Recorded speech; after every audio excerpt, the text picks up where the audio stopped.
नमस्कार. तुमच्यावर विश्वास ठेवण्यापूर्वी प्रत्येक रास तुमची अदृश्य परीक्षा कशी घेते आजच्या व्हिडिओमध्ये आपण सविस्तर जाणून घेणार आहोत. आपण कुणावरही एका रात्रीत विश्वास हा ठेवत नाही. ज्योतिषशास्त्रानुसार प्रत्येक राशीच्या लोकांवर विश्वास ठेवण्याचा आणि त्यांची पारख करण्याचा एक अदृश्य आणि ठरलेला असा एक मार्ग असतो. समोरच्याला भणकही लागू न देता तुमची रास लोकांना कसे पारखते हे वास्तव्य आपण आता जाणून घेणार आहोत. मेष, सिंह आणि धनु. संघर्ष आणि निष्ठेची परीक्षा. तुम्ही अग्नितत्वाचे आहात. तुम्हाला तुमच्या माणसांकडूनच निष्ठा हवी असते. तुम्ही समोरच्या व्यक्तीची परीक्षा ही अशा वेळी घेता जेव्हा तुम्ही संकटात असता किंवा तुमची कोणाची तरी लढाई सुरू असते. जेव्हा मी अडचणीत होतो किंवा जेव्हा 4 लोक माझ्या विरुद्ध बोलत होते तेव्हा ही व्यक्ती माझ्या पाठीशी उभी होती की गप्प बसली होती हे तुम्ही शांतपणे पाहता. जो व्यक्ती तुमच्या कठीण काळामध्ये तुमच्यासाठी जगाशी लढतो त्याला तुम्ही जन्मभर हृदयात कोरून ठेवतात. अशी ही तुमची रास. वृषभ, कन्या आणि मकर. सातत्य आणि वेळेची परीक्षा. तुम्ही लोक आहात पृथ्वी तत्वाचे. तुम्ही कोणाच्याही गोड शब्दांवर अजिबातच कधीही विश्वास ठेवत नाही. तुमची परीक्षा ही सातत्याची असते, जी अत्यंत प्रदीर्घ काळ ही चालू असते. तुम्ही समोरच्या व्यक्तीच्या कृतीवर लक्ष ठेवता. ही व्यक्ती आज जे बोलत आहे तेच ती एका महिन्याने करते का हे देखील तुम्ही या ठिकाणी तपासून पाहता.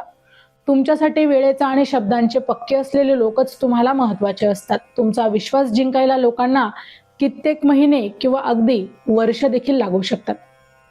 मिथुन, तूळ आणि कुंभ. स्वातंत्र्य आणि आदराची परीक्षा. तुम्ही वायुतत्वाचे आहात. तुम्हाला वैचारिक स्वातंत्र्य सर्वात जास्त प्रिय असतं. तुम्ही लोकांची परीक्षा घेण्यासाठी मुद्दाम त्यांना नाही म्हणता किंवा स्वतःसाठी स्पेस मागता.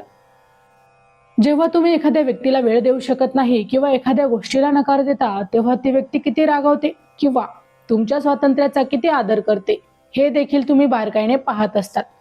जे लोक तुमच्यावर बंधनं लादण्याचा प्रयत्न करतात त्यांना तुम्ही कायमचं डिस्क्वालिफाय करतात.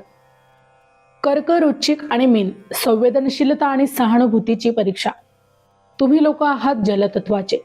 तुमची परीक्षा ही अत्यंत भावनिक असते. तुम्ही समोरच्या व्यक्तीला तुमचं एखादं छोटंसं रहस्य किंवा दुःख देखील सांगून पाहता. जेव्हा तुम्ही तुमचं दुःख सांगता तेव्हा समोरची व्यक्ती तुमचं सांत्वन करते की तुम्हाला जज करून सल्ले देते हे देखील तुम्ही पाहता. जर त्या व्यक्तीने तुमच्या दुःखाची थट्टा उडवली किंवा तुमच्या दुःखाकडे दुर्लक्ष केलं तर तुम्ही लगेच स्वतःभोवती तटबंदी उभी करतात आणि त्या व्यक्तीवर पुन्हा कधीही आयुष्यात विश्वास ठेवत नाही. माणसांची पारख करण्यासाठी तुम्हाला केवळ डोळे नाही तर शांत मनाची देखील गरज आहे. शब्दांपेक्षा कृतीला महत्त्व द्या. जो तुमच्या वाईट काळात तुमचा हात सोडत नाही तोच तुमचा खरा सोबती आहे. तू प्रामाणिक राहा. योग्य माणसं आपोआपच तुमच्या जीवनात येतील. माहिती आवडली असेल तर अवश्य शेअर करा. अशाच प्रकारची नवनवीन राशीविषयक माहिती ऐकण्यासाठी आमच्या चॅनलला अवश्य सबस्क्राईब करा. पुन्हा भेटू अशाच एका नवीन माहितीसह. तोपर्यंत श्री स्वामी समर्थ.